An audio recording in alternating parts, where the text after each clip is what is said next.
Está falando sobre o ministro do Trabalho, Luiz Marinho. Ele afirmou hoje que o fim do saque aniversário do FGTS não tem chance de passar pelo Congresso Nacional. O repórter Bruno Pinheiro, mais uma vez aqui com a gente. Qual medida, então, o governo deve tomar diante desse impasse? Bruno?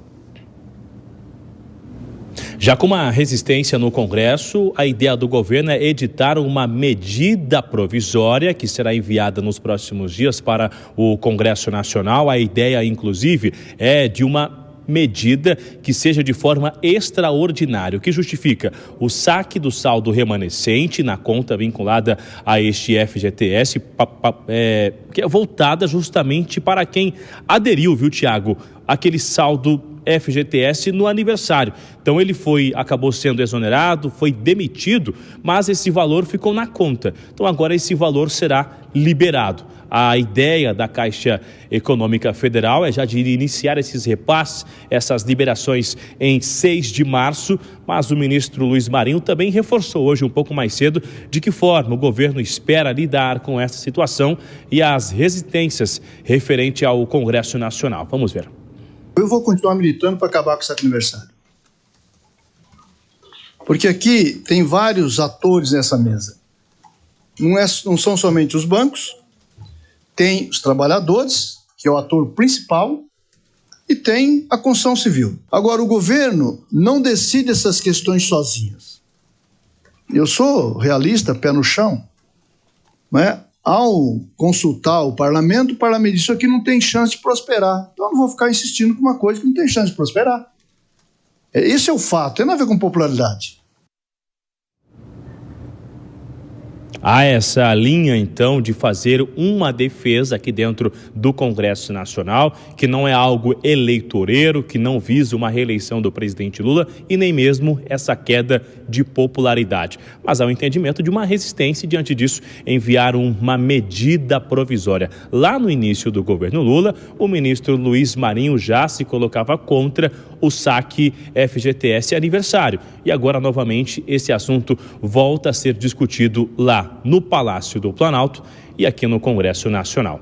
A conferir quem vai vencer essa disputa nos próximos dias e quais serão os efeitos dessa medida provisória que ainda será editada. Tiago.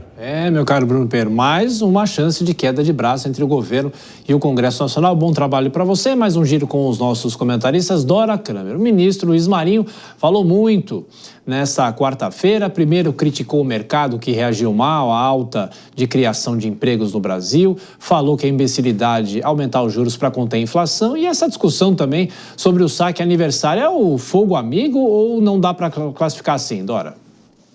Olha, não, é fogo inimigo mesmo, né? Porque a maneira como ele se refere, ele se alinha àquela ala que tinha dado uma contida nas críticas ao Banco Central, depois que foi o Galípolo para lá, mas a insatisfação continua, essa mesma linha. Então, ele ali vocaliza um pensamento que o próprio presidente Lula tem. E não é pressão do mercado, é pressão da realidade, porque se o Banco Central não tivesse tomado todas as medidas que tomou, a inflação certamente estaria mais alta e a popularidade do presidente estaria mais baixa. Então, o ministro Marinho não tem nenhuma razão no que ele está falando.